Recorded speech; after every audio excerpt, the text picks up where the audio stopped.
because this might be the inner chronicle of what we are, and we have to articulate ourselves, otherwise we would be cows in a field.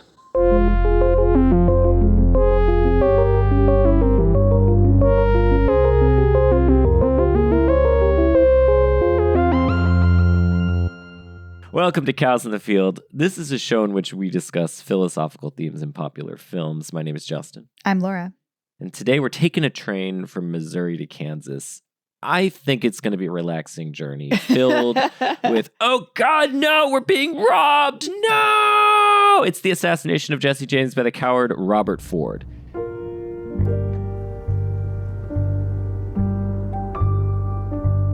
His children didn't know how their father made his living, or why they so often moved. They didn't even know their father's name. He regretted neither his robberies nor the 17 murders that he laid claim to. And on September 5th, 1881, Jesse James was 34 years old. And welcoming back to the show, we have Edward Lewis, friend from several other episodes, which I will name in a second. Welcome back, Edward. Hi, thanks to be here. Pretty confused, though. I thought we were doing the assassination of a high school president. Wait, is that a movie? Sorry, what is that? Yeah, I think it came out the next year. I don't know, really? Some drama movie, but... Okay, well, we watched the wrong movies. We're gonna have to. We'll have to hit pause. How about watch you? That No. movie. How about you talk about that movie? We'll talk about Jesse James, and we'll just kind of see if we can make it work. Yeah, that works. I mean, it's probably pretty similar. Yeah. So previously we covered No Country for Old Men with you, a movie about a man who looks back on his life, his legacy, changing times. We also covered Amadeus, a movie about a man looking back on his life and his legacy and changing times. And today we're talking about The Assassination of Jesse James, a movie about a man looking back on his life, legacy, and changing times. Tell us, Edward, what draws you to romantic comedies? Tell us what drew you to this film in particular and your history with the film. I have a very vague notion of seeing it on DVD when I was in college. I missed its theatrical run, even though I was aware of it. A friend of mine from then was at Santa Clara, where the author of the book the movie is based on was teaching a class that she was in, and she got to see like an early 4-hour cut of it and told me about it, and I wound up seeing it on DVD and got insanely jealous that I didn't get to see the full version, which supposedly is still being rejected by the Criterion Collection. They refuse to take it on and release it, despite the director and Roger Deakins being please put this out there. So if anyone's listening who has any pull at Criterion, please make that happen. But yeah, I wound up seeing it on DVD. I was very much into Westerns, and especially revisionist Westerns, during my college years, and this was a high point at that. It was also in a really, really good year for movies. It was 2007, same year as There Will Be Blood and No Country for Old Men, Michael Clayton, a few others that I can't think of off the top of my head, but it was a really, really, really high watermark year for dramatic movies, and this one is one that I have just continued to revisit over the years. And it's also probably my favorite film score ever, by Nick Cave and Warren Ellis. So I listen to it fairly regularly, and yeah, it's probably I'd say the ultimate revisionist Western. So tell us more about this revisionist Western thing. So what characterizes a revisionist Western? What are some other revisionist Westerns that you like? So my understanding of the term, and this is a loose category, is there's the old Westerns from the first half of the 20th century where things were very black and white. Good guys wear white hats, bad guys wear black hats. Lone Ranger, John Wayne, Tom Mix, Roy Rogers, all that kind of stuff. And then in the mid 60s, some of the Westerns started coming out of Europe, and other places started being a little more morally ambiguous and having anti-heroes like Clint Eastwood and his Man with No Name trilogy. And they kind of went against that sort of moral black and white concept of the Old West, and started pushing back against that. And there was that kind of ebbed and flowed over the intervening decades. Unforgiven, Clint Eastwood's one from the early 90s, was very much regarded as like kind of like the ultimate revisionist Western, because it just showed everything being like super morally ambiguous, and like the main characters, like none of them are actually like good people, and it kind of demystified the violence that was present through a lot of the old ones, where there were just lots of like dramatic gunfights, and so like it kind of, they would push back against a lot of the tropes that were present on movies and television of stuff set in the Old West. Yeah. And It does seem and like this, like even like this, like The Searchers maybe is a revisionist Western, and also some of the Peckinpah ones. I'm thinking of was it the Wild Bunch? Wild Wild Bunch, Bunch, yeah, the Peckinpah Yeah, Wild no. Bunch film, yeah, and these films Definitely which Peckinpah, yeah. which like have the where sort of, yeah, there's a lot of ambiguity, but also the violence is not stylized. It's just really harsh and like horrifying. This film definitely has that in spades. It's not a movie with a lot of dramatic gunfights, but there are punctuations of violence throughout the film, and when they happen, they're powerful. I think that's a signature of Dominik, actually. Andrew Dominik, the director of the film, he does that in Killing Them Softly. The violence is just so just gross and grotesque, and then in Blonde too, the depiction of violence towards, I mean, it's just, there's nothing stylish about that. The movie is quite stylish, but then the violence is not. It's almost as if he really wants to call attention to how terrible it is. Yeah, and even the sound design for Assassination Jesse James is like extremely revisionist. Like the gunshots are just like quick pops, and then there's none of these like large echoing soundscapes that come from like large gun battles and stuff. It's extremely pared down from like the dramatic, stock sound effects you'd hear from a John Wayne movie or something from much earlier. Yeah. So this is a film in which Jesse James, the outlaw, the famous outlaw, of whom I'd heard the name but didn't know anything about prior to watching this film, he's sort of at the end of his career, sort of. I mean, he's younger. 34. So yeah, he's younger than me, but he's ready to hang up his spurs. His brother does hang up his spurs. What's his brother's name? Frank James, yeah. And they commit this train robbery, and then they sort of he gets this kind of crew together of it's not like his usual crew. I guess it's just some guys. Well, his usual crew has all gone to jail or died. Yeah. So he gets a crew together. They do a train robbery, which is awesome. We should definitely talk about the train robbery at length.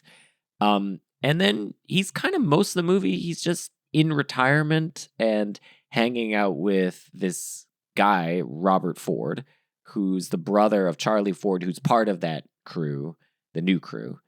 And he's kind of hanging on and tagging along. And, Jesse James, I mean, this is something that we're going to talk about. He's sort of haunted in some ways. He looks really old.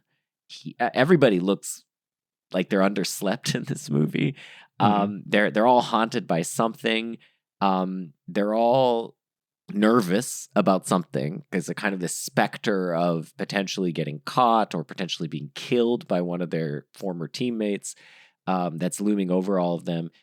And the movie eventually culminates in Robert Ford killing Jesse James, as was the famous legend. And that's not the end of the movie. One thing I think is really interesting about the film is that it continues on, and there's this little coda where we see the next few years of Robert Ford's life as he does this. It's almost too ridiculous to be real, or whatever it is, stranger than fiction, that he reenacted the killing as a staged play with his brother many, many times. And then this is how Robert Ford became somewhat famous. And then the public perception changes. Robert Ford becomes villainized for having betrayed Jesse James, and he's seen as a coward, or he's called a coward.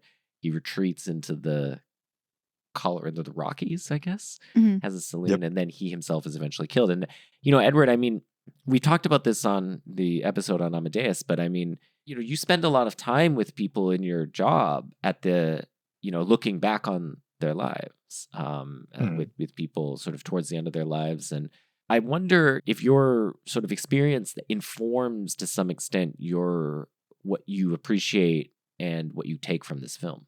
I mean, I'm in some ways grateful that I haven't encountered too many people with a story to pass as Jesse James in my job as a hospice chaplain. But yeah, I've definitely talked to some people who've had some very sobering, deep regrets about their past life, and we don't get that much insight into.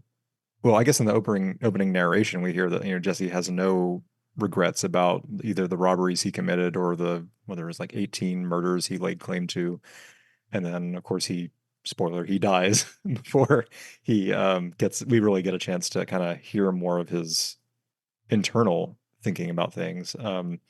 But then you do see it in Bob, who's I get the sense that Bob wouldn't have regretted it if the reception of his actions had been much more positive, Interesting. enduringly. And it's possible, if he'd lived into, his 80s and was like looking back, he might have felt like, oh, well, he was actually really kind to me at times. And I did this thing and I really wish I hadn't. But it seems like that's accelerated because he only lives another 10 years after he kills Jesse James. And the harsh reaction from the general public eventually kind of forces him to reconsider his actions and reconcile with the fact that, like, oh yeah, I'm famous for being a murderer of a murderer, but a murderer nonetheless, and of a folk hero who, for a number of reasons, was actually quite revered by a lot of the general public. I mean, I think it's interesting how these are cases, both the case of Robert Ford and Jesse James, they're cases of people who had to reckon with the public conception of them going, ballooning in a way out of their control, and while they were alive, because this is something that we, typically people don't deal with, and they don't deal with their legacy until the end of their life, or after maybe they just die and then their legacy is set. But these guys their legacies were being cemented in real time as they were alive, and they were sort of confronting that. And they were also working to try and craft those legacies and Mhm. and their own mythology. We see that Robert Ford, does this play, but also Jesse James was very involved in sort of crafting his own mythos too, and like leaving press releases after his robberies, like, this is what you should publish. And he had a really close relationship with a newspaper editor to help sort of like, put in particular stories and anecdotes about him being kind to a widow, or, refusing to steal from a Confederate soldier or what have you. But even if as you try, because my understanding is that when we pick up with Jesse James, the tide has also turned on him as well, which is where we get to with Robert Ford, and that like he was more of a folk hero 10 years prior when Robert was obsessed with him as a child. And now the leadership in Missouri has changed. The governor is also an ex-Confederate, and he's just like, enough is enough. Like, this is disruptive. Before, he was, like in the very beginning of Reconstructionist America, right when the Civil War ended, there were so many Southern and Confederate, like ex-Confederate supporters, that they would, hide Jesse James, celebrate him. They liked that he was creating chaos for the railroads. And 10 years later, the things have changed. And I get that's the sense why he's also kind of retiring. He's lost all his friends, and he's not that good at robbing people, because he keeps only, he gets the bad information and only gets like $100 or whatever out of the train. But also, like, he's the authorities are on his heels far more than they were prior. Yeah, he's getting paranoid. Yeah. Like they say he's seeing Pinkerton operatives in like every person he passes in the street, which like is actually probably accurate. Like they were really looking for him, like all over the country. And yeah, he could definitely feel that the wolves were closing in on him. The other thing that's interesting about this confronting the fact that your legacy is being, created for you, perhaps with your input or whatever, is that Jesse, sorry, I have a cold. I'm kind of coughing throughout this whole episode.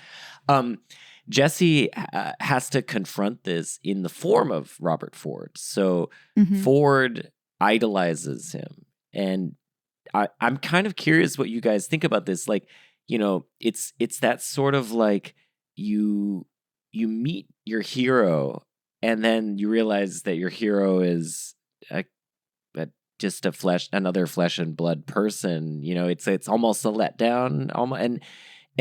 But Jesse also gets to meet his fan. It goes both ways. So Jesse gets to meet his fan and realize his fan is like this kind of fawning kid. And I'm not really sure what the right way to think about their relationship is. Because, at the beginning, Bob is clearly idolizing Jesse. There may even be a romantic subtext there. And I'm not totally sure why Jesse is interested in spending time with Robert Ford. He's significantly younger. He's just a fan, but Jesse also seems somewhat like I don't know. He's not interested in having fans. Otherwise, it seems. So, what's their relationship in the film? I think it's a lot easier to track the course of Bob's view of Jesse than the other way around. Because you're getting a lot more insight into Bob's perspective on things. Jesse is, I think, deliberately kind of enigmatic throughout it. Like the most insight to his thinking is again through the narration that we get. But you can see like Bob right after the train robbery, like Jesse invites him to come like smoke a cigar with him on the porch, which seems like that would be like the coolest thing that your idol would invite you to do. It's like, come have some one-on-one time with me, smoking a cigar, even if you're just like a 19-year-old kid, and, like meeting your idol. It seems like the best, like that's your life peak right there. I'm sure like in Bob's mind, like that's like, it's like, oh, this is the best moment in my life and that will ever happen. And then he starts like gushing about all the things that he's read and like he's like, I've got this copy of this book about you and like right by my bed. And then Jesse just like deflates it entirely and like, they're all lies. And Bob is like, you can just like see his face just change. He's like, I know that, and he has to like play it off like he's like, no, I understand.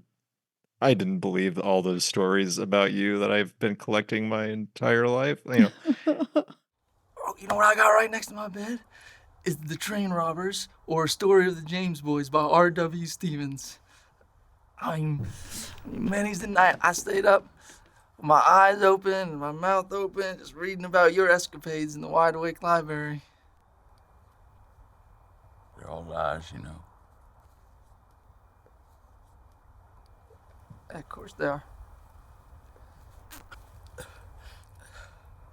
You don't have to keep smoking that if it's making you bungee.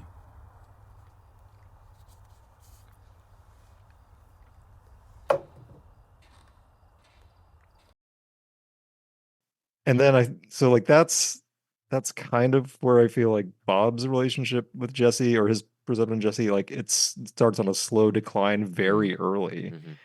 And then he spends some time around him and eventually is like sent away and then he spends some time kind of trying to imitate him. And then once he starts seeing Jesse's like actual cruel, murderous side towards people he knows and like his little cousin that Jesse beats up, like then he starts getting a little more like feelings of antagonism towards him in his heart, and then eventually realizes that like, oh, if I want to be something in this world, then I have this opportunity to turn on Jesse and like either turn him in or kill him, and that will be how I make my name. I can't quite figure, even after all these viewings, exactly how Jesse's view of Bob, like where that goes. Like it seems like he enjoys the novelty of having a fawning little fan at first, but then gets bored of him pretty quickly. And he says at one point that he likes Charlie, Bob's brother, played by Sam Rockwell, because he's like simple and he's easy to read and kind of easily trustworthy. And that seems to be at this stage in his life like who he wants to surround himself with. Like something about Bob's obsessive nature around him like makes him a little ill at ease.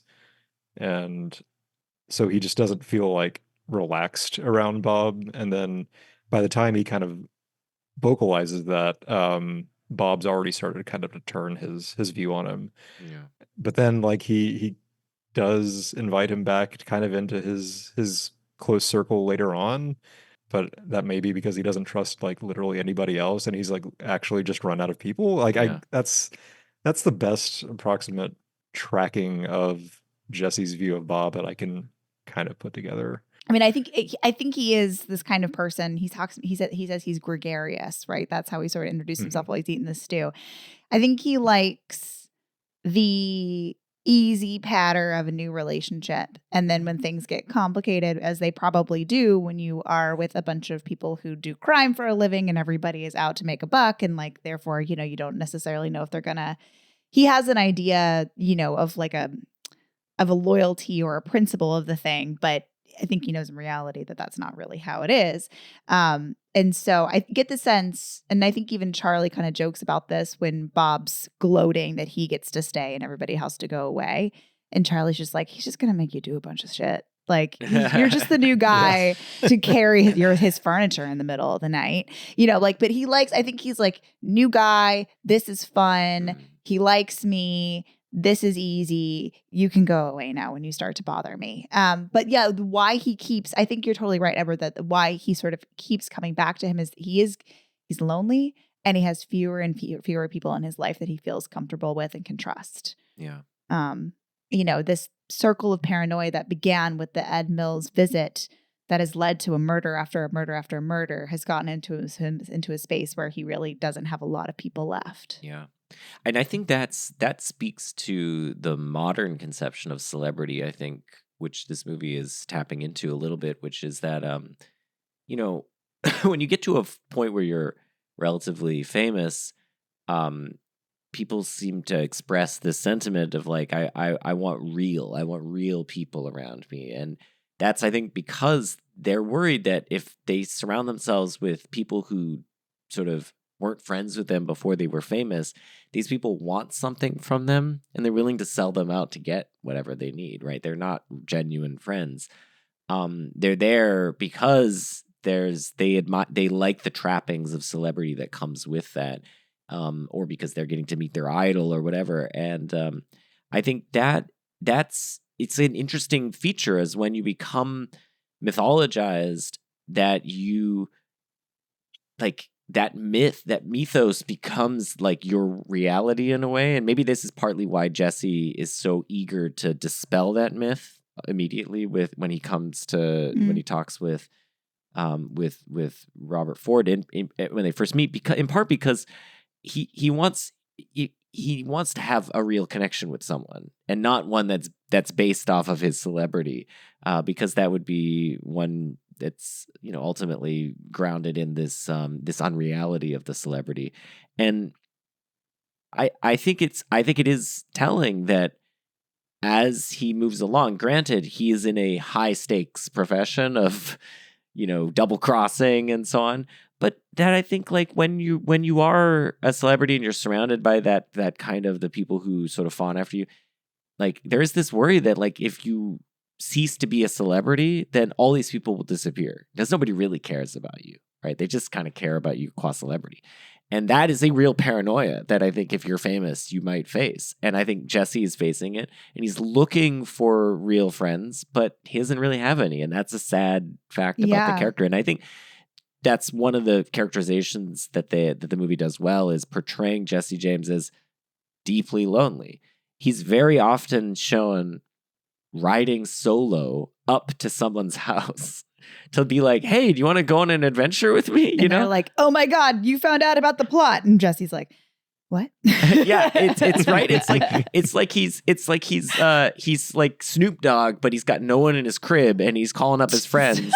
And they're like, oh, cool, Snoop's calling. And then you know, and I would like to say he has Z and Z rolls, but yeah, I guess that's true, but he doesn't have like a crew of friends. He doesn't have his right. He used to have a crew of friends that went and robbed stuff together, but they doesn't have that anymore because they're all in jail or his brother retired or whatever. So he's kind of sitting there thinking, where are my buds at? I want to play poker with someone. Yeah. Well, I'm in the same situation, you see. I was terrified I saw you ride up. I just happened by, Ed. Oh, suppose you heard gossip, though. Suppose you heard Jim Cummins come by here. You might have thought that we were planning to capture you or get that reward, and that ain't true. But you might have suspected it.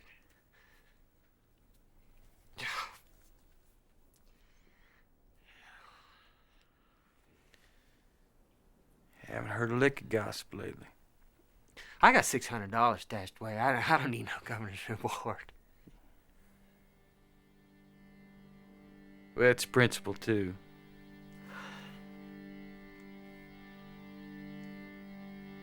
Well, I'm glad I stopped by. Oh, me too. Okay, so here's another question about celebrity, related to celebrity. This is just something I found kind of intriguing because I don't really know what to make of it. Jesse James was very famous. I mean, continues to be famous. I knew the name Jesse James. I didn't know really why he was famous. I guess he was an outlaw. But he was an outlaw. I mean, he stole and sort of, unapologetically and unrepentantly stole from people. He wasn't just stealing from banks, although he did. He robbed trains and just robbed the people on the trains. I would think if I was a person of that time who might be rolling around on a train, fearing that my train might get robbed at gunpoint by Jesse James and he might take all my jewels, that I would not be a fan of this guy. And yet, he was very famous and continues to be. And he, not just famous because he was like notorious, but like people love him. And this is like a thing that persists, like the John Dillingers or the Al Capones. There's a kind of like mythos to the robber, even when they're an unrepentant crook, right? They're a clear villain. They're not Robin Hood. They're just robbing to like get theirs. And yet that was embarrassing. And yet they people love them. Why is that? Like this I find very mysterious. But do you have any thoughts on that, Edward? It's hard to find at least in American history, to find a more romanticized period than the Old West.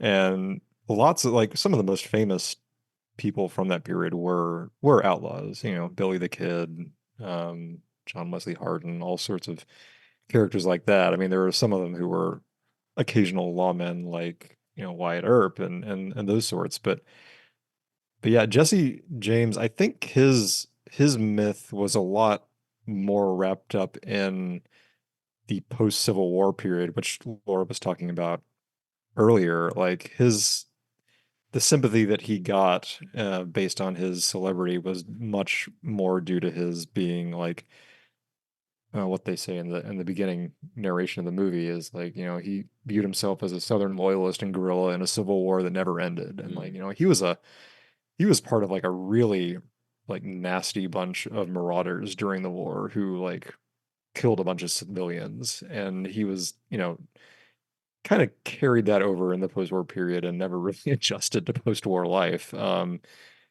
can almost imagine a more sinister version of like John Rambo, coming back from Vietnam. Like he doesn't know how to adjust to post-war life, and so he goes on like a killing spree when he's cornered. Like there's, it's not the best comparison, but that's kind of from what I've read about his actual life, that's what he was.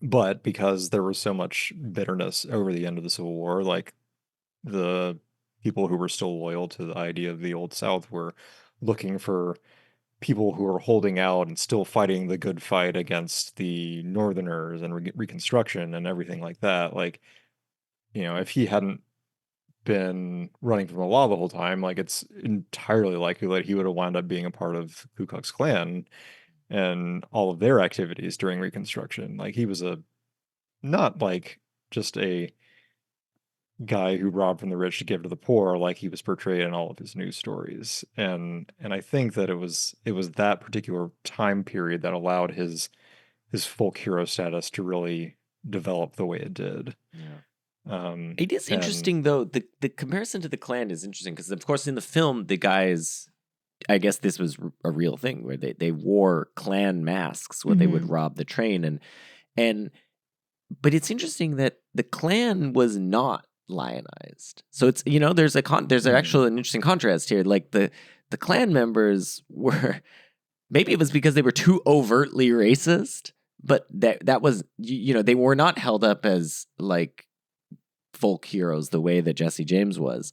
And I think they were, though. Oh, really? Is that right? Yeah, I was like, yeah. But they haven't, that hasn't lived on in the way that Jesse James. I think that's right. But I don't know if there were penny novels about Ku Klux Klan leadership or characters. I think there probably were. Okay, fair enough. Yeah. But there was like the first full-length movie was Birth of a Nation, which was completely romanticizing the Klan's role in Reconstruction America. Like they had a very big like folk hero status as an organization in the South in the Jim Crow era.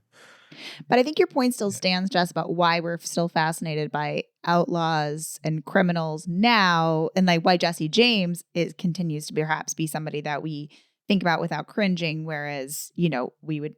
Right. The cruelty and racism and violence of the Ku Klux Klan has not survived that. But I mean, we find something romantic about Jesse James now. Here's a hypothesis. So,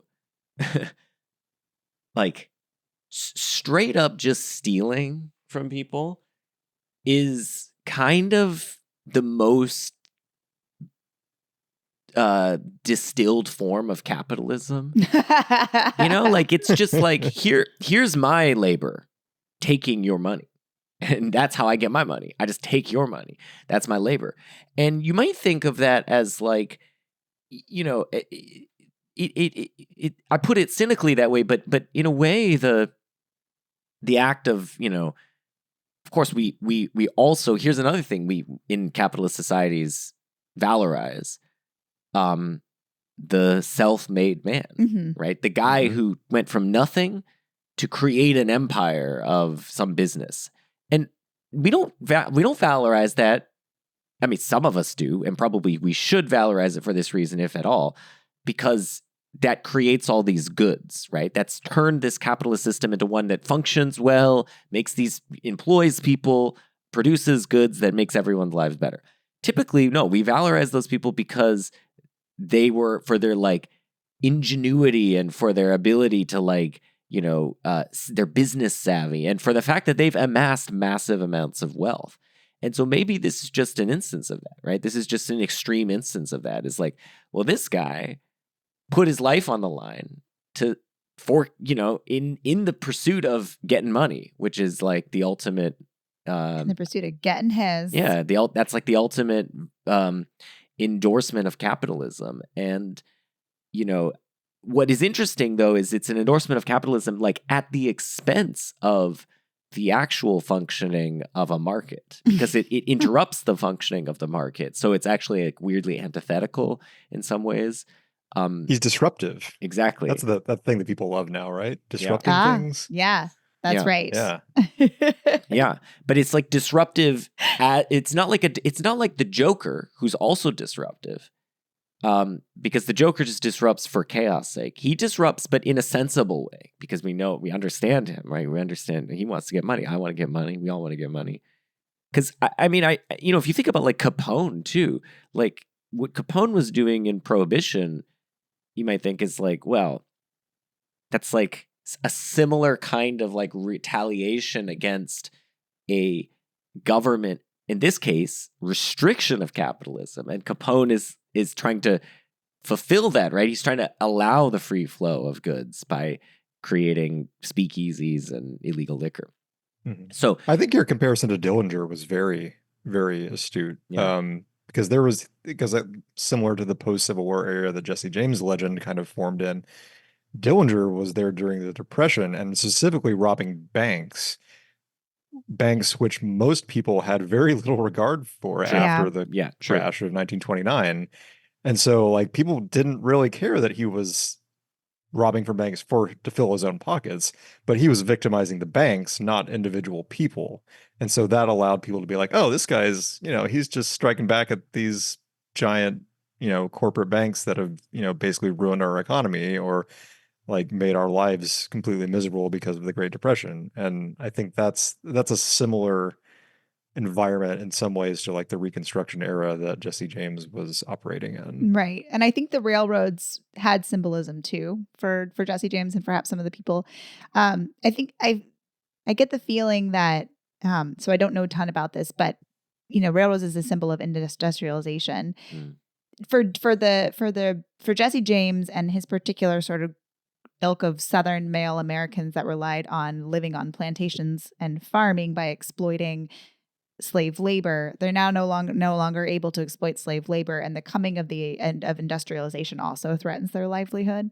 They're really panicked about this new world, and I think that lashing out against the railroads, although it still victimizes individual people, and we see him walking through that sleeper car, and there's babies and like families, and like these people do not deserve to be robbed. Yeah, it's interesting that he doesn't just rob the safe. Yes, right. He also goes and robs the individual people. So anyway, but maybe again, this is just a disconnect between the narrative that he's spinning and the reality of the situation.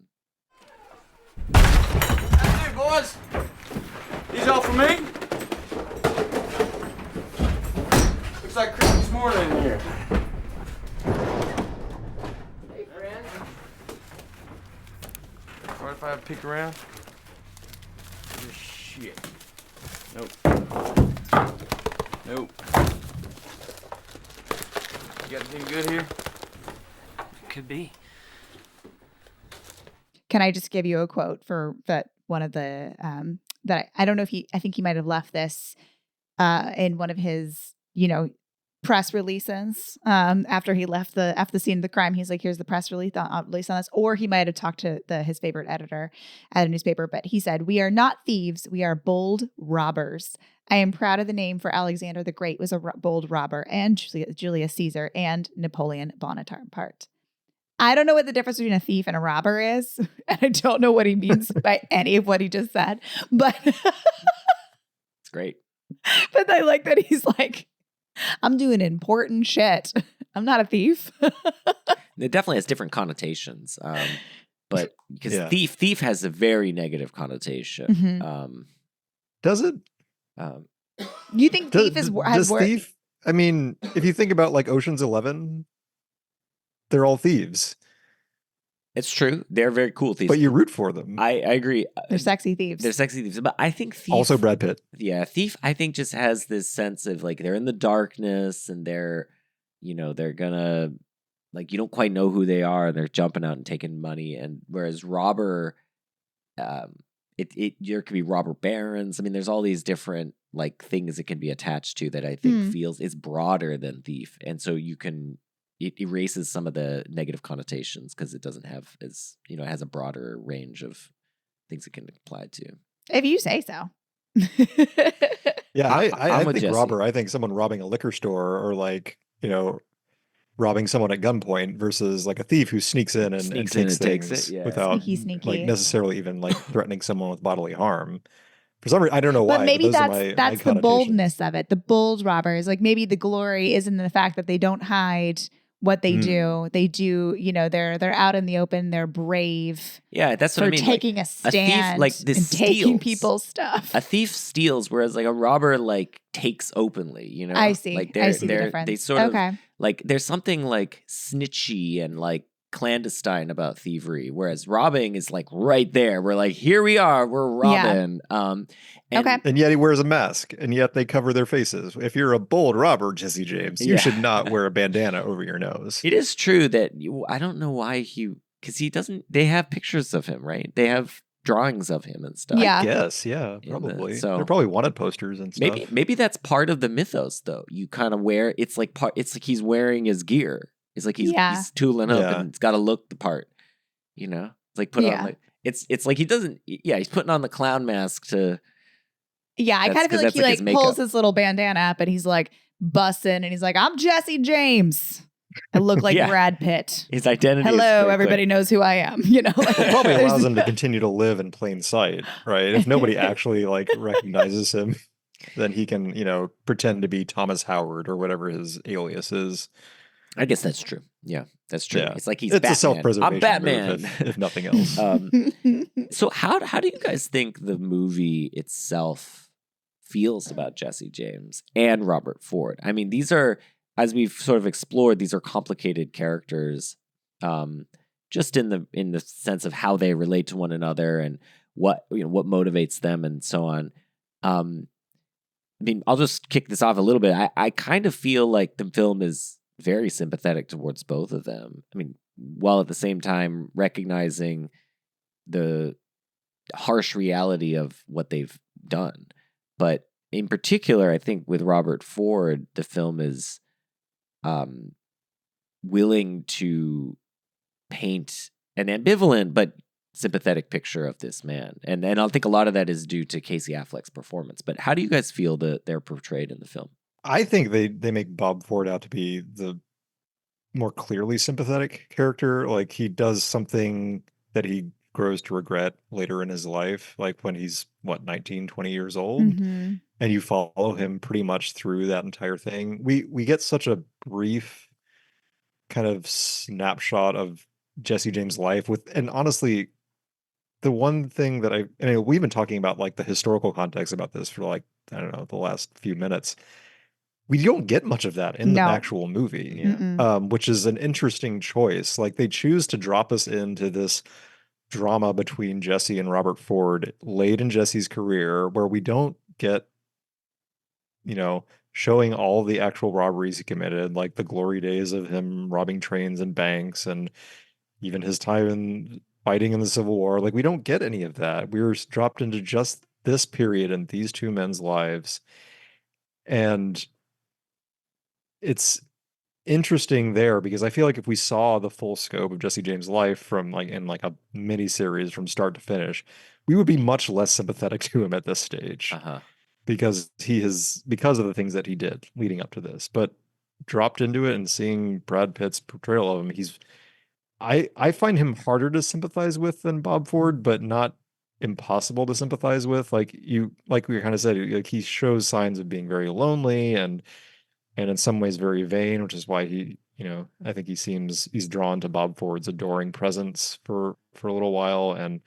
But he's also, like, you see how tormented he is. Like, when he's paranoid about this guy, Jim Cummins, who he thinks is like trying to get him turned in. We never see that character, but he's trying to find out what he's up to, and he goes and like beats up this little kid to try and find out if he's been there recently. And then he's like crying to himself afterwards because he's like, what, and it was a Dick Little who's with him, and he was like, this feels dirty. I don't like being part of this. And then Jesse's like crying to himself over like the fact that he just beat up a kid.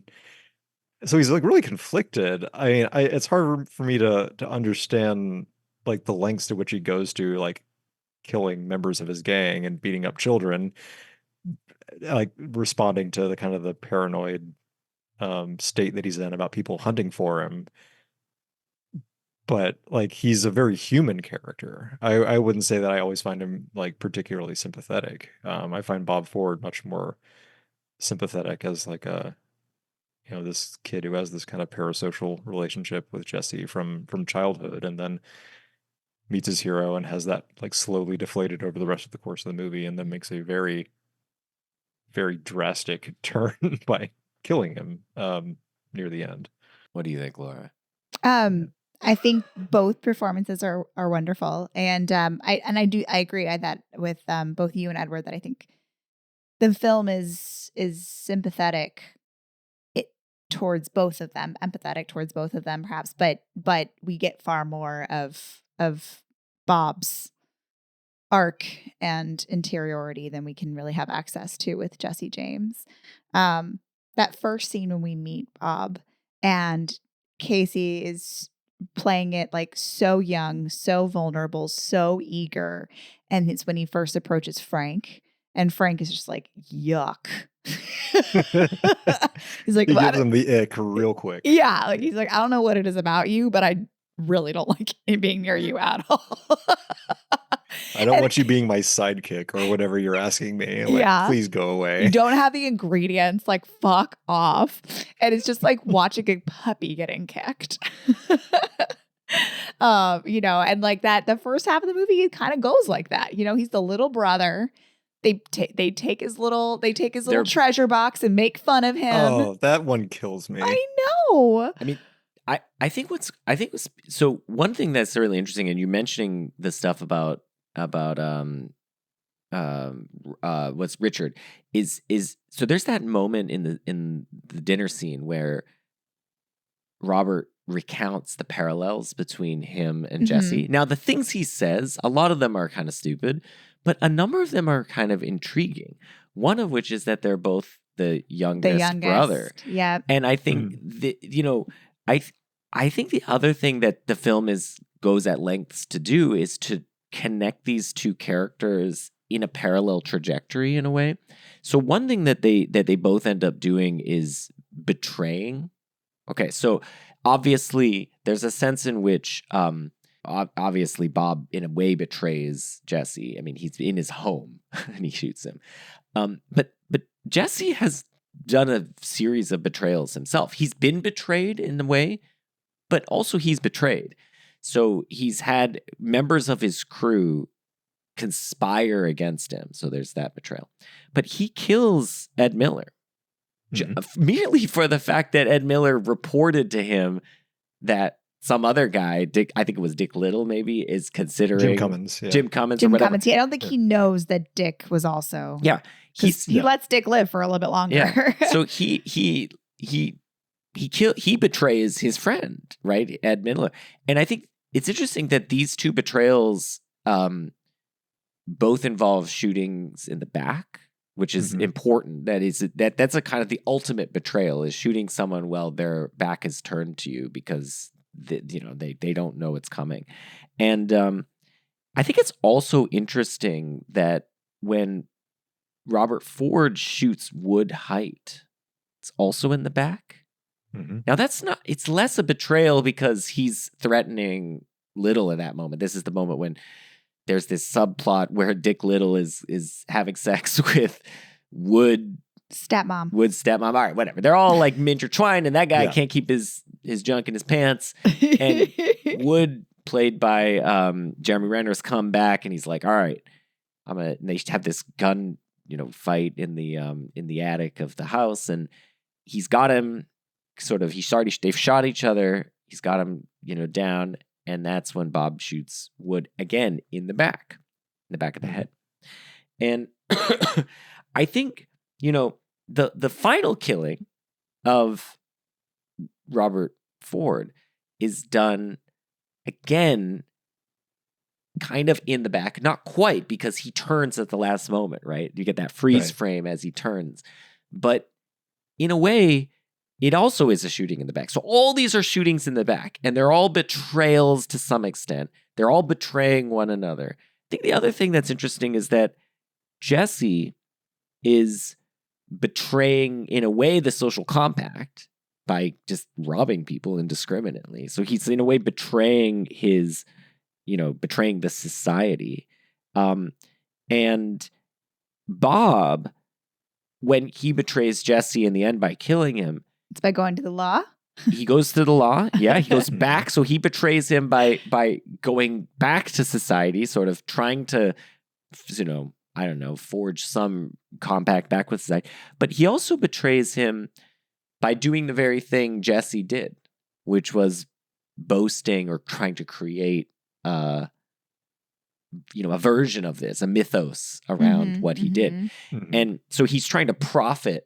Both of them are profiting from their betrayals, right? Jesse profits from the betrayal of society by spinning this yarn about how he's like a good robber or whatever, a bold robber. And Bob betrays Jesse further by boasting about his killing of him, trying to turn this intimate, in a way, moment and profit from it, right? For profit from his friend's death.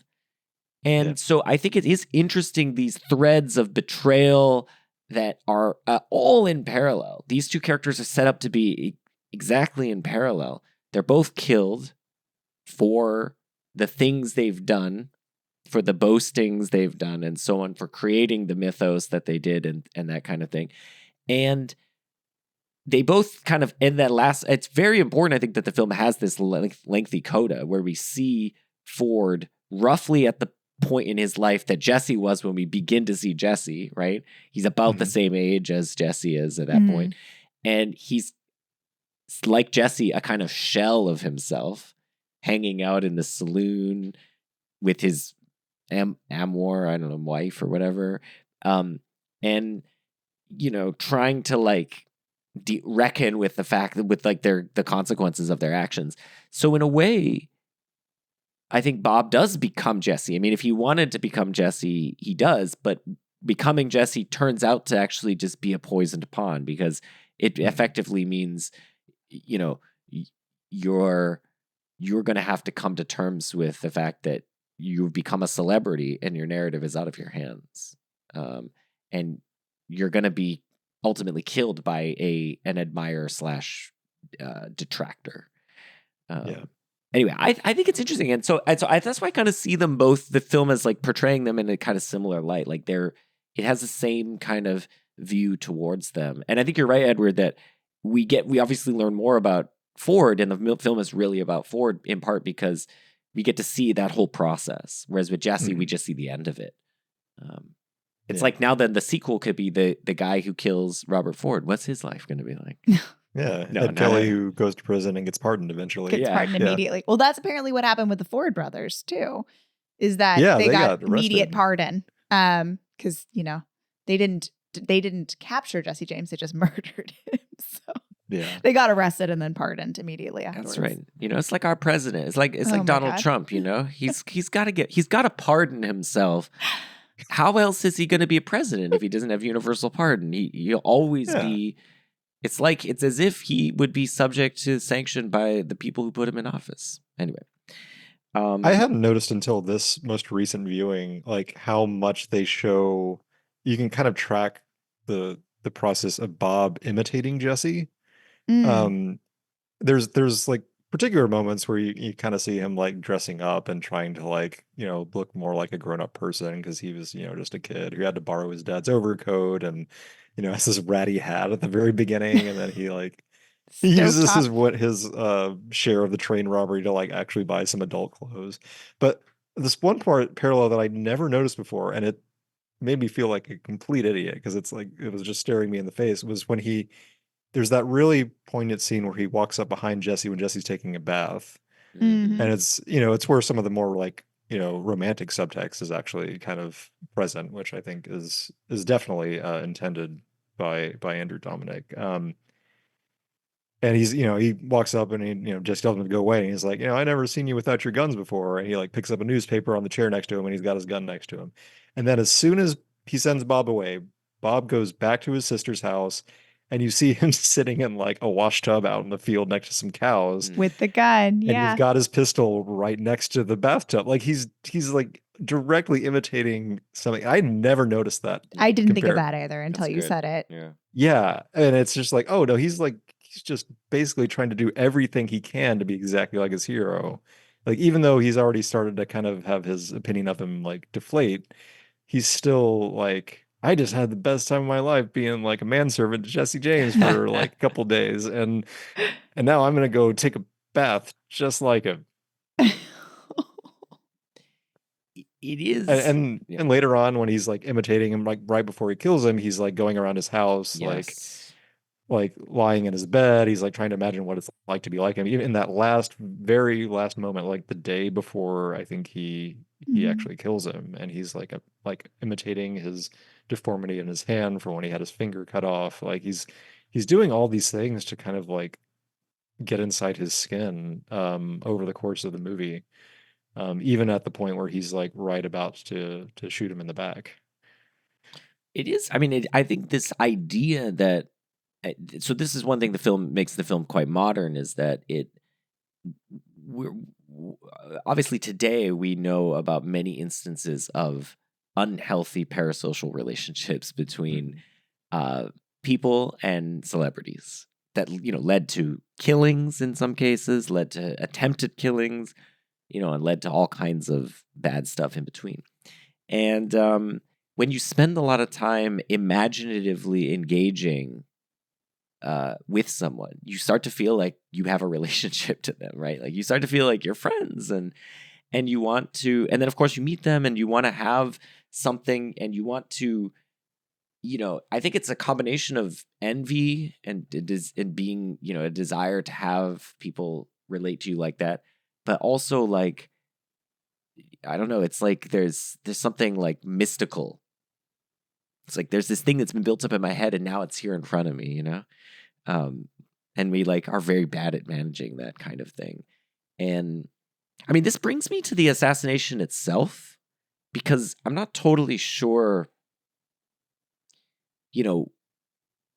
what the film wants us to think Ford's motivations for doing it are. Mm-hmm. In particular, I mean, just the way it's staged is very mystifying to me. Yeah. Here's how I would put it. It's almost as if the film steps outside of itself, and the characters are no longer the characters, but rather maybe the characters, but with the knowledge that this is going to happen. Because it's almost staged like it's inevitable. Mm-hmm. Like there's this lengthy lead up to it, which, of course, if you know what has happened, I mean, it's giving you the date and everything. So anyone with a knowledge of the history will know this is what's going to happen.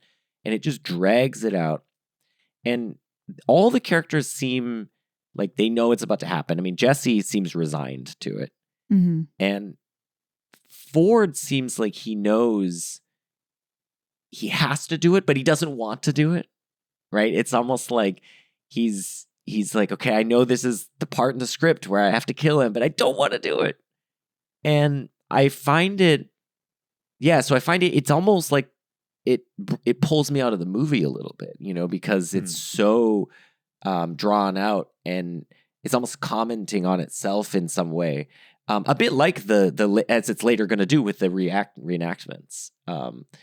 I didn't know that was going to come. So it's all very exciting to me, because I was watching it like, what's happening? And then the reenactments, and I thinking back on what happened after seeing the reenactments, and of course how they're different in various ways, and how he's trying to tell us different story. But I think Dominik's presentation of it is very mystical, because I don't really know in that moment what he thinks what he's conveying as far as Ford's view about why he's doing this. Mm-hmm. Because if it wasn't, I think there's a way it could have been portrayed, for instance, in which it's very clear why Ford does it. One answer would be he wants to be famous, and this is like a momentary opportunity, and he's like, screw it, I'm going to do it, and I'm going to be famous. But another is that he feels like if he doesn't kill Jesse, Jesse's going to kill him. So this is like an act of self-defense, like a preemptive self-defense. Which is what he tells Zooey Deschanel, I think, right? Yeah, but the whole time, Jesse's been like putting a knife to his throat, right? And it's been very sort of uneasy. Yeah, and the book. Now I'm going to act like I read the whole book. I did not read the whole book. I'm going to be honest with you guys. I didn't make it all the way through. I tried to cram and I couldn't do it. But the book does make it more explicit that Jesse James is pissed that Wood has been murdered. And he's like, I'm going to find that guy. I'm going to put $1,000 out reward for his head. I'm going to kill him. Like, it's made it very clear that if Jesse were to find out about the fact that he killed Wood Height, like, he probably would be in immediate danger. Yeah. That is, I think, much more alighted in the film. And I don't think that if we got the 4-hour cut, we'd get more of that either. Well, it's very deliberate. It's very deliberate that he wants it to be kind of open. I mean, another thing is that there's this other reading, which is that, like, it's neither of what I just said. It's just like he feels this is inevitable. Like, this is his fate. God has told him, you are going to kill Jesse James on this moment. And he's like, I don't want to. God's like, no, this is what you will do. And he's like, all right. It almost feels like Jesse James is pushing him to it. Like, it feels like suicide by murder. And like, like if he sensed that Bob was wavering, he's like, I'm going to help you out. I'm going to put the guns down. I'm going to walk slowly to this picture. Like, I know you need to do it. I need to end this. we're going to get through this together. Like that's kind of how it feels. Yeah, but that's itself mysterious because why does Jesse James want to die in that moment and want to be killed by Robert Ford in that moment? Also, not totally clear. Anyway, Edward, what do you think? I have a reading on Jesse's motivations there, and a reading on Bob's. Bob's, I think he leaves because Jesse like basically tells him like, oh, I was thinking about taking like one of you two Ford boys with me on my next robbery, and I guess we would both agree it better be Charlie because you just kind of like mouthed off to me, and that leaves Bob feeling really hurt, and that's after that is when he goes to like the law and is like, hey, I can help you bring him in. And then he gets really full of himself and he goes to the governor and he's like acting like, he's really hot shit. And he's, thinking like, oh yeah, I can bring this guy to you, no problem. Like I'm the baddest outlaw there is. I'm the guy who can get you Jesse James.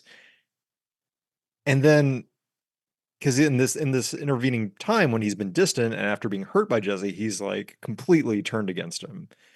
And then once he's actually brought back into the fold, when Jesse shows up at his grocery store one day, he's spending time around him again, and he's having those feelings of infatuation with him. They're coming back up again, and he's humanized Jesse again, and Jesse's treating him well, ish. At times Jesse's really ornery and kind of like toying with him a little bit, but like once he kind of gets back into like his inner circle, he's showing more conflicted feelings, like y'all were saying. Like he's not sure if he really wants to do it, but he's already told the law he's going to do it, so he kind of is like, well, when there's an opportunity, like I feel like this is I have to do it, and I've already gotten Charlie in on it, and like he's going to kill us if he finds out.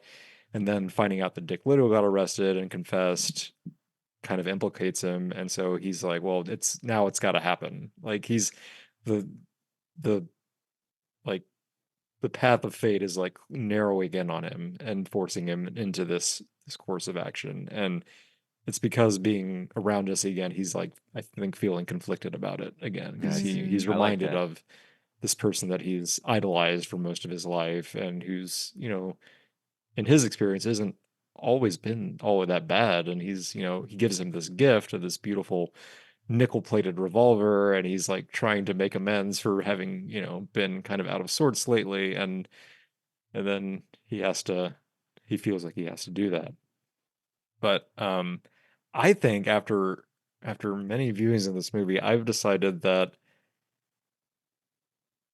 as much as I would like to think that Jesse was like, I'll help make this easy for you, and was doing this just because he'd resigned to his fate, I have to subscribe to the more cynical reading that Jesse's last act of taking off his gun belts, which he never does, and turning his back to Bob is in order to cement his legacy.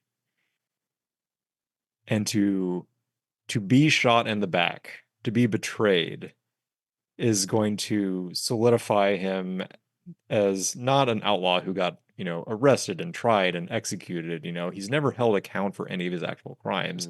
He's almost a martyr, right? By basically, like, he realizes that, like, oh, they're gonna turn on me. And so, I mean, if he had gone up to taken his guns off and gone up to dust this painting off, and they hadn't shot him, then like he could have orchestrated it later some way. But I feel like his attempt there is, at least the way the movie portrays it, I have no idea what happened in real life, but like it feels like he's doing this to basically conjure up the title of the movie, The Assassination of Jesse James by the coward Robert Ford, to make sure that Ford is the one who is vilified in his death, and that he will be remembered as someone who was shot in the back by one of his close companions.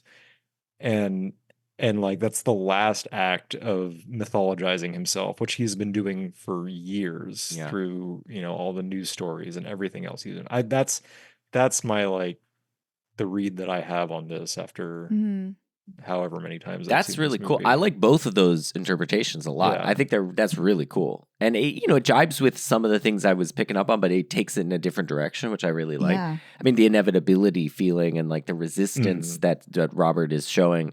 But then also Yeah, I think you're right. So Jesse's feeling like I'm going to get caught kind of no matter what. This is the best way to go out as a martyr and to cement my legacy. And this is how I get like the picture of me dead on ice in pharmacies. Yeah. I had that picture as a kid. It was crazy. No. My parents are like, all right, now here's your Jesse James photo. I agree. It's super ambiguous. Like, and there's so much of the way that Andrew Dominik directs this that's super dreamlike. The score contributes to that a lot, but like that whole scene leading up to it, like, is very strange. They do a lot of really odd cinematography things with like looking at Jesse through like the distorted glass and using Roger Deakins kind of like, distorted view on he's looking at his daughter's shoe out in the yard. And, right. Yeah. And it's very surreal. And I've actually read that this is based on like what's known of what happened. This is probably the most historically accurate account of how he was actually killed. Yeah. But it's done through this like directorial lens of making it very strange and ambiguous as far as like the motivations of what happened or behind what happened. And it's just done. I don't know. The whole movie is very, the everything from like the set design to the costumes. It's very not like what most Western depictions of Jesse James that I've seen footage of look like. Like, they're all in very like dark Victorian costumes. Like, the houses are very starkly like arranged. There's just lots of scattered furniture. They don't look like super lived in. Like, it doesn't feel like the kind of the gritty old West that you see in lots of portrayals, and that adds to this kind of like surreal dreamlike quality of some of the scenes in it. Yeah, for me anyway. Let's talk about the cinematography, because I think I have a quick question though, just because I have not seen a single other Jesse James movie.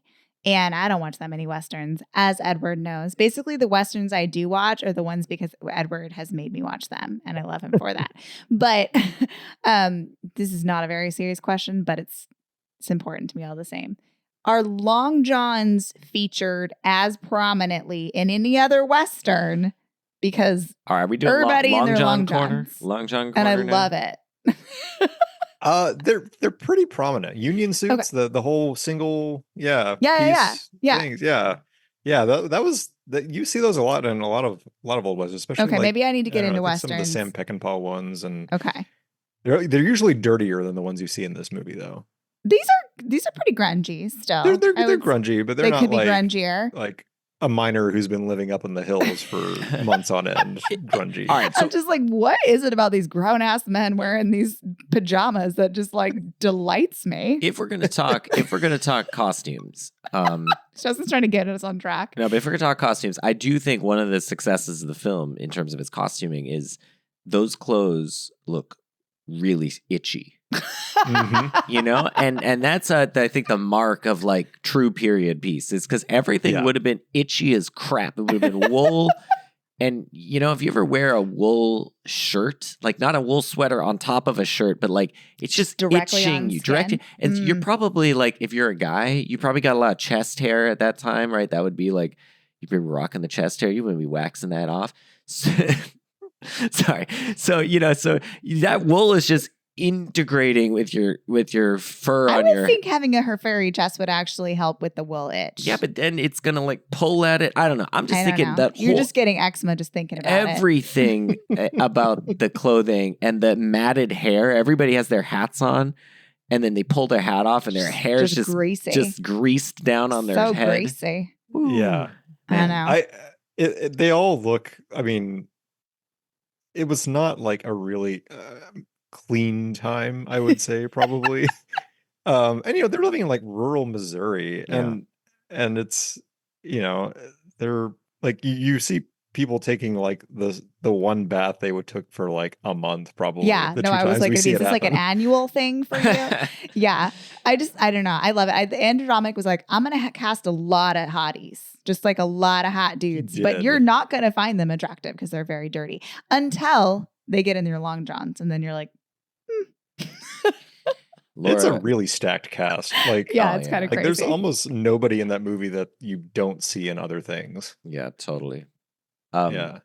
Yeah, no, everything. I mean, it's just the whole thing is hitters, and one of the big hitters of the film, doubling up this year, Roger Deakins, right? Yeah. Getting the nom for No Country, hmm and getting the nom for not getting the nom for this, but could have easily got No, I the think nom. he did. Did he get double nommed? Maybe he got double nommed. I I'm think there sorry. were two You might Academy. have. I think there were two Academy Award nominations. Laura knows Casey he and got Deakins. double nommed.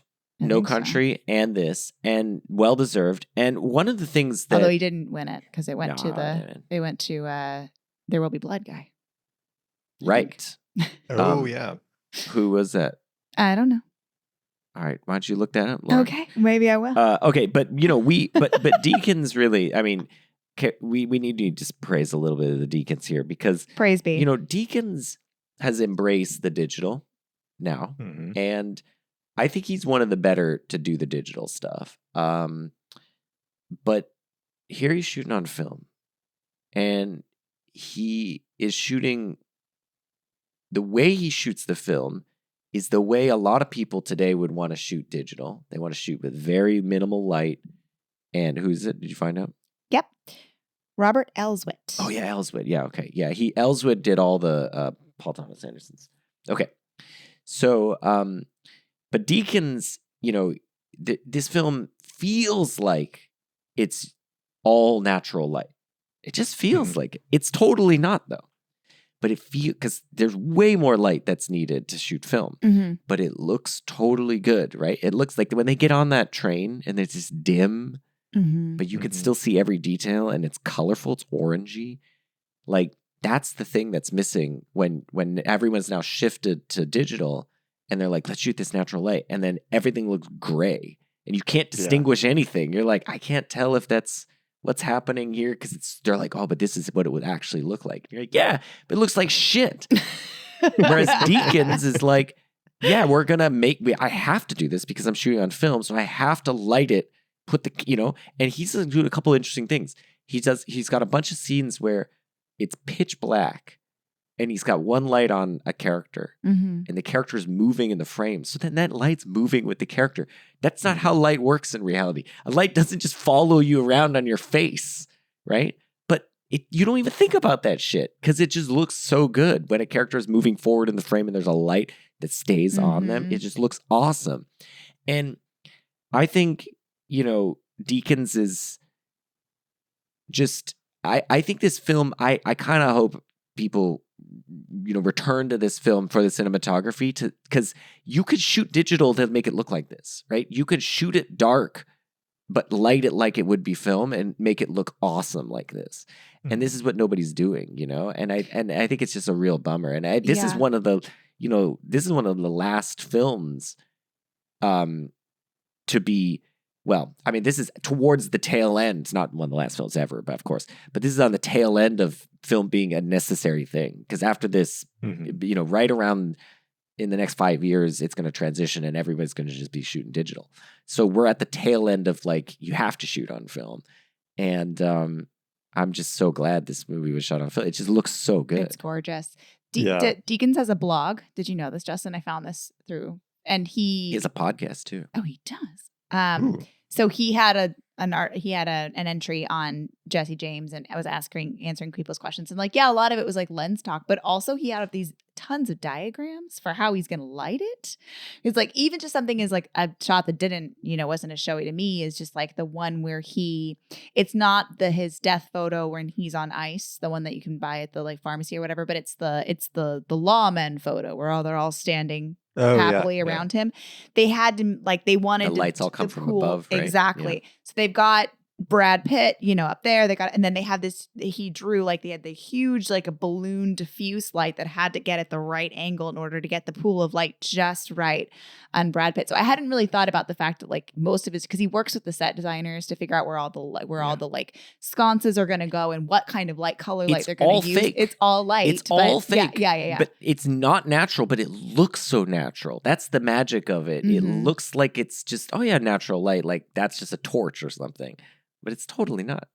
Yeah. Well, and even that scene doesn't actually look natural. It looks like they're standing in a void. They are. They're in a black box for the yeah, scene. I mean, like, I don't know if that's actually meant to illustrate like a photography studio or anything, but like it's a very surreal shot.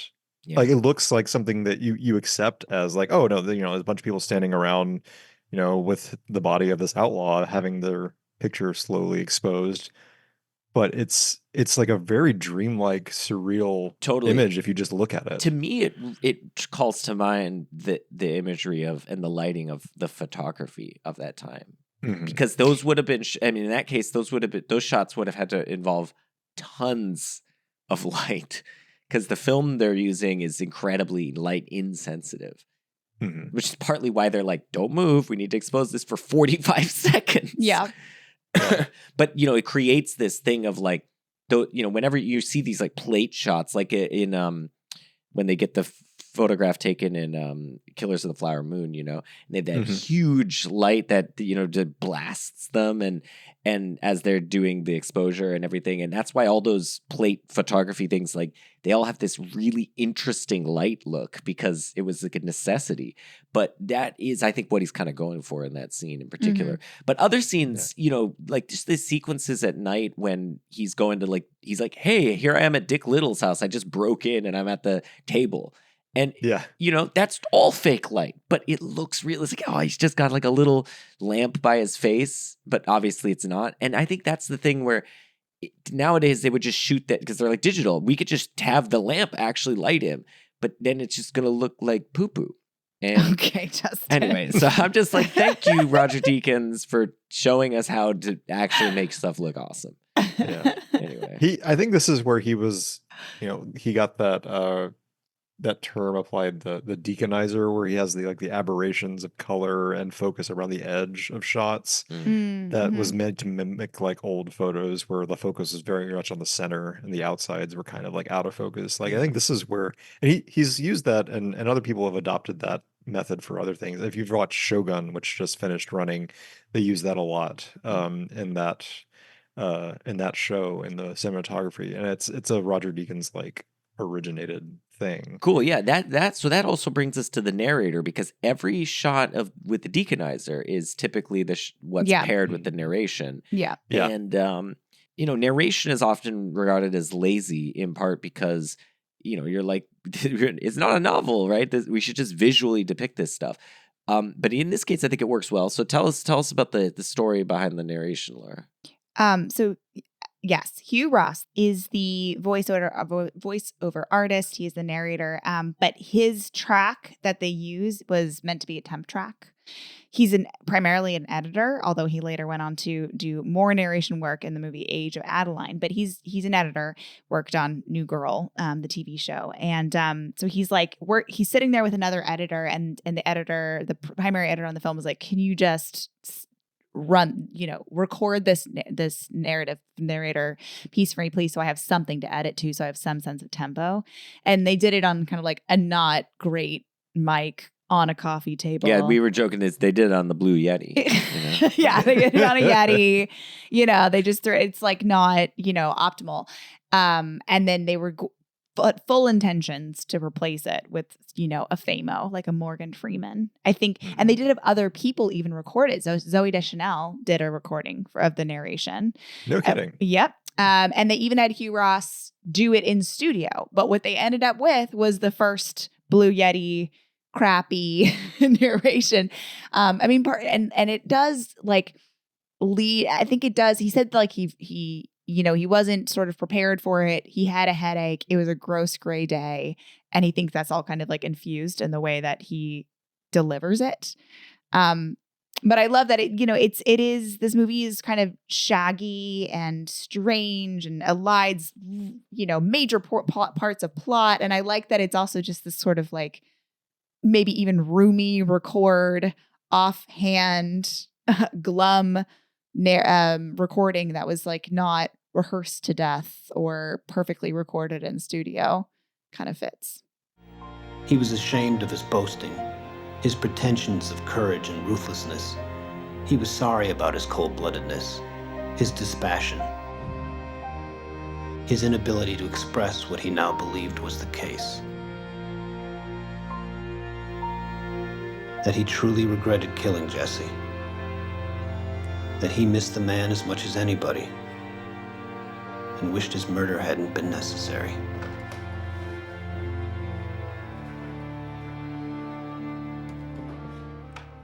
I love it. I actually think it's something that this movie would really suffer without. I mean, not just another person doing the narration, but like you would get no insight into Jesse at all, or comparatively little, I should say, because you don't get a lot of private scenes with Jesse kind of ruminating on things and getting him giving his own like internal monologue. But like, and the narration, like the actual text of it from the book, which it's heavily borrowed from, is like really bizarre. Like it's not just like, well, Jesse was thinking about these things and he was feeling this way. It's very like cryptically written. And it describes things in very like kind of abstract terms in ways that kind of remind me of some of like Cormac McCarthy's descriptions, but it's really odd the way they describe it. Like there's this one shot in the opening montage where it's like he suffered from a condition called granulated eyelids, which caused him to blink Yeah. more than usual, as if the creation was something like slightly more than he could accept. And he doesn't blink the entire shot. Like they show just this picture of him holding with his eyes like wide open, like and I don't know if that's like deliberately contradictory or if it's meant to show that he is meant to be a mysterious mythical figure where all these descriptions of him don't necessarily match up with the reality. I feel like that might have been intentional with the way that they use the narration. Like some of it's just reporting things that happen. Like later on in the movie, it's like Wood Height went here, Dick Little went there, but the stuff about Jesse it seems very cryptic and doesn't really always, it's meant to paint him as a very mysterious mythological figure more than it is, being like, well, at this time Jesse was thinking these certain thoughts and feeling this way about the people around him. It paints a more like hazy a picture of him. And it's weird because I feel like I think this has been lauded by Jesse James' descendants as like the most accurate portrayal of him on film, and yet it and the book that it's based on really do paint a more like strange portrait of him as a person, like as there's this very like odd in person who thought about things a certain way, and I'm not describing that very well, but like the he feeling had I this get from the very, book like, is he's strange quixotic. inner life. Yeah. Yeah, that and was very like believed in a lot of these like mythical or like superstitious things, Mhm. and they paint him in a very strange light, and I think the narration serves to do that and makes him into this, for those of us who don't know about his backstory, and certainly before this movie I didn't know much about Jesse James, same as kind of Justin, I knew that he was an outlaw, didn't know much more, but the way the narration is used in this movie kind of catches up to this idea that, he's this larger than life figure who has this tremendous myth surrounding him.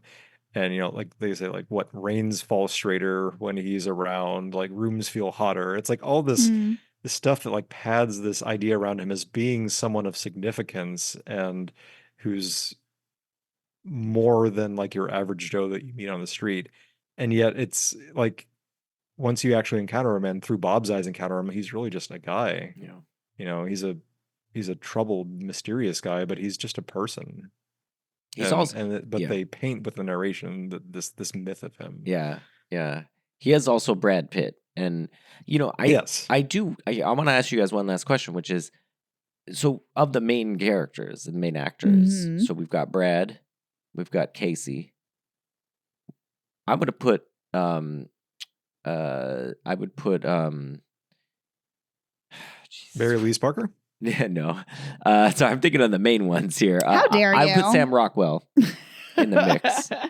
How dare you say that to Z? And then maybe Jeremy Renner. But I really think it's Brad Pitt, Casey Affleck, Sam Rockwell is the main Yeah. ways. They probably give the most screen time. And who do you think, who's your favorite of the three? Just in terms of acting, because maybe you like some of the characters more than others, but who do you think is, who has the greatest achievement in acting? You know what I mean? Like that. It's this. Because they're all doing something, and they're all doing something very different. But yeah, I'm going to think about this for a second and punt it to Edward. But I will say that, so I was in London at the time when I went to go see it. I actually don't even know how that worked because it came out in October of 2007 and I had to have seen it in like February 2008. So like back. But it always comes out later in England. No, I looked at the UK release. It was the same. So like maybe it was just kicking around in theaters for 4 months. Remember that? But anyway, I saw only 2 films when I was in London, that and the English language Funny Games. And you asked me like, why did you go see those 2 movies? And I think I was all in on Casey Affleck in 2007. Mm-hmm. I think I was like, yeah, Ben Affleck. But did you know about Casey? Now everybody knows about Casey. But I thought I had a secret in 2006, 2007. And I was like really excited for him.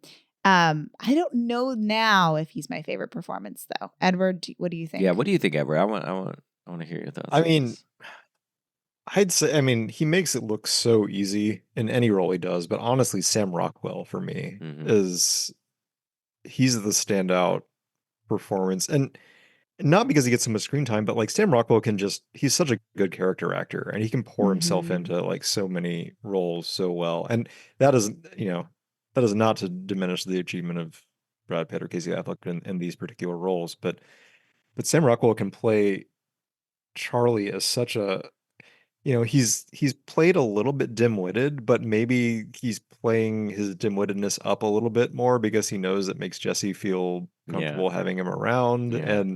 And especially near the end, like after they've conspired to kill him and he's having to act out the role of Jesse in the like repeat performances of reenacting it. And he's obviously guilt-ridden and then starts changing and like acting more like Jesse. And he does that all so skillfully. Yeah. And I like, the more I focus in on his performance on repeat viewings, the more I'm like really impressed. I've obviously love most anything Sam Rockwell does, but this is like one of those performances where he plays a lot of nuance into what he does. I totally agree. I think for me, the scene that really sealed it for me is the scene we're at Jesse's house and it's nighttime and he's telling them about how they're going to rob the bank, and then he puts the knife on Robert and then he's laughing and he's doing that Brad Pitt laugh, Yeah. And then you get the 3 of their reactions. So it's this interesting triangle where Casey is playing it like, that sucked, and can't recommend it. And Rockwell, you get to see the whole roller coaster of emotion. Yeah, he's like, you got him. He got him. That's so good. And he's so scared. Yeah. And he's crying and he doesn't know like how, he's trying to support his brother, but not piss off Jesse James. I know, and you just see the conflict in his eyes, and just the fear in his eyes. It's great. You precious behold, Bob. You were white as spit in a cotton field. You got him. You got him. You want to know how that feels? Unpleasant. I honestly can't recommend it.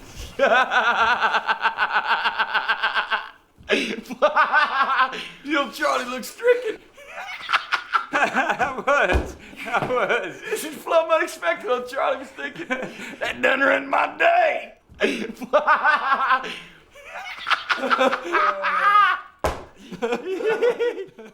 But that also then brings me around to Casey, who I think Casey is very much Casey Affleck, but he's kind of perfect for the role. He's so shifty and weaselly, and that thing where Frank in the beginning is like, I just don't like you. You're like, I get it. That's kind of how we feel about maybe both the Affleck brothers. I get no, and this in particular, and Casey's playing that up really well. Oh yeah.